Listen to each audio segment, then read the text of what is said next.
You can't give up But some of now, this shit. yeah, now it's cool because now it's like I had to like I made like a deal with myself. So it's like there's some like there's a lot of like things that I negotiated with my own self that I had to do, that I had to decide. So it's like the first thing I had to do was decide if I was going to become really good with the mixing aspect or not. So I decided not. But that's like a Mm. whole other fucking ball game, you know. It's like to learn how to mix master, like to be like a shadow. Like I decided I was not going to put anything on that because it's like it's too much time. You know what I'm saying? And Actually, the yes. other I thing, very yeah, much the know other what thing, you're saying. so that so now it's like I got blessed because now I send my Pro Tool stems out. Like I've been doing that for like a few years. I just send them out. So it's like somebody else. I'm blessed. Somebody else can touch them because like my skills are horrible, bro. Like I'm the caveman in the studio. You know, I'm all analog. You know, like I have my MPC, my racks, and everything. I just dump shit in Pro Tools. I know how to layer. That's all I know. That's all I do. Like I buy these you know $200 kicks and snares. I just layer all my shit. You know, everything, and then I just send it out. You know, so I'm blessed, and that was the first big choice I had to do was like to give up on that element because it just driving me mad crazy. You know. Yeah, I totally get that. I actually really like what you're saying too, because like I think people see a dude like Russ or these like everybody like the one guy does everything thing, and they try to pursue it. Like it's just not worth it. Like I should never do graphic design. That was a big like every time I touched a design, my brand got worse. You know, like like there's just like you have to learn the lessons of your limitations of what you can do or not do, what you have to outsource and what you should pursue, because That's it. that way you don't get like you get less stress because it's stressing to do the shit you're bad at. Yeah, and then that was my first big choice was exactly am I going to do if I keep on putting energy? And I was like, I'm going to do what I always like to do, just create loops, grooves, little ideas, and then after that, once I get with an artist, we choose them, and then I just pimp them. You know, I send them to my father to get more keys. I'll lay, you know, that's the stuff I like. I like the creation process. That's what I like. That's the only thing I like about it. All the rest, I don't really like it. You know what I'm saying? And the other big choice I had to do was like I had to give up on social media because I was like if I stay on social media, like I'll just become batshit crazy. So I was like, I had to like focus on just creating music, and that was it, you know. So it's like and finding people like me who like to create, you know, music, and that was it. So that right now my whole energy is just for that, you know, because I don't have room for anything else. You know what I'm saying? Yeah, I mean it's Yeah, interesting like that you got to that point, but so if I understand correctly, right? So we run it back. You were doing the DJ thing until you're like let's say 20s, early 20s ish thing, trying that out, yeah. university, and then you realize you're not the best at mixing with the DJ, and that sends you down the path of beat making, cause or are you still scratching at that point? No, like at that point, like when I was DJing, the scratching was before the DJing. The Right. scratching was before I moved back to Montreal. Then when I went to Montreal, the scratching was replaced by the DJing.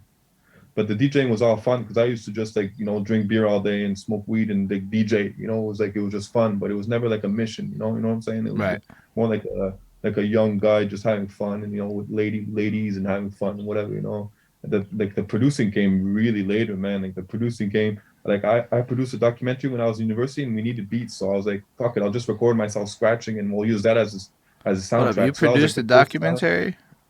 yeah, it's called before it dropped. It was we followed four beatmakers from Montreal. It was Parafino, Twitch, Similac, and DJ Manifest. Yeah, We that's hit a few wild. festivals in the States. Yeah, we so that was my first like that was the first time I actually like made little beats. But it's Hold on, you like I followed these DJs as they went on tour and shit? yeah not it was not necessarily on tour. We just followed them in Montreal for 6 months. It was me and my another guy that was in residence with me who was studying communication. He's a big time director now. I actually googled him the other day. He's doing big things. You know, yeah. Like big things. And he was like a student with me in university, and he was in communications. I was in psychology, and we just used to like smoke weed all the time. And then we like, hey, we want to do a documentary because I still had like I think I had like 4,000 left on my student loan. And I was like, let's just do it. Like I produced it. Like it cost me 4 stacks to do it, you know. And we did a few festivals in the States, but nothing major, you know. Like CBC didn't want to they didn't want to buy it, and it's like it So was when a you great say experience. festivals, you mean like to sell the documentary, like that, like circuit? No, not even to sell it, just to like just to screen Okay, it, just like right. we just sent it to a few places and like it was like we got lucky. I think we did like 2 or 3 like screenings, and it was like small scale festivals. It wasn't anything major, you know. I mean, I'm But gonna it was say the fact that you produced a documentary on government money, legit, and got that put anywhere is one hella fucking cool accomplishment. Like that's like you deserve your flowers for real for pulling that off. That's like yeah, thanks, man. a Yeah, stat. that dude made it big though. Like I think he's a director now for like a huge Canadian sitcom show. I Mm, forget what it's called, but it just blew my mind. But that guy, man, was always so passionate about movies. So it's like, these guys, people eventually they get their meals, yeah. Because like me, I had to do like I'm in and out of music. This guy stayed on like the director tip for like 15 years, like real hungry, starving, and like he did like videos for Pharoah Monch, and then he did a lot of videos. He started doing videos for rap artists in Toronto, and then Mm, like he got like a lot of meals. Like now, like he's good, he's set. yeah. I believe that most people who pursue their passions to that level will get what comes to them. I mean, that's why I pursue my passions. I just assume. But you know what's crazy is because if you pursue it long enough, you have to fight your ego. And once you fight your ego, you either win or lose. And in that moment, a lot's going to change. In my case, I deaded my ego, so I was able to accept the lessons that I needed to learn to elevate. And now the elevation's starting, so it's blessed. And I Yeah, me find, same thing. Me, it's like oh, I'm sorry, I don't want to cut you off. Go no, ahead, go you for can it say here. something. Honestly, it's cool. Yeah, me, it's like the same thing. Me, it's like I release something.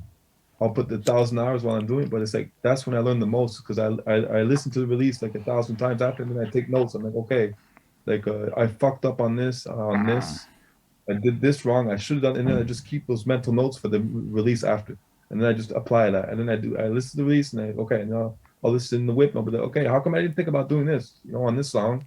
But it's like so trickery because there's like so many things, but it's like we're so lucky because I can listen to an Alchemist, album anytime I want. You can just buy it out. You can like these things can give you energy too, like in the sense that it could like broaden your like your insight on music production. Like I can listen to a Jay Dilla album that he produced for like Common or something, and that can help me. I don't want to copy it, but it can help me like open my brain up to like oh, I can add like a sound on my snare on this snare, and like like all these tricks that you can just like we're blessed to have all these references. You know what I'm saying?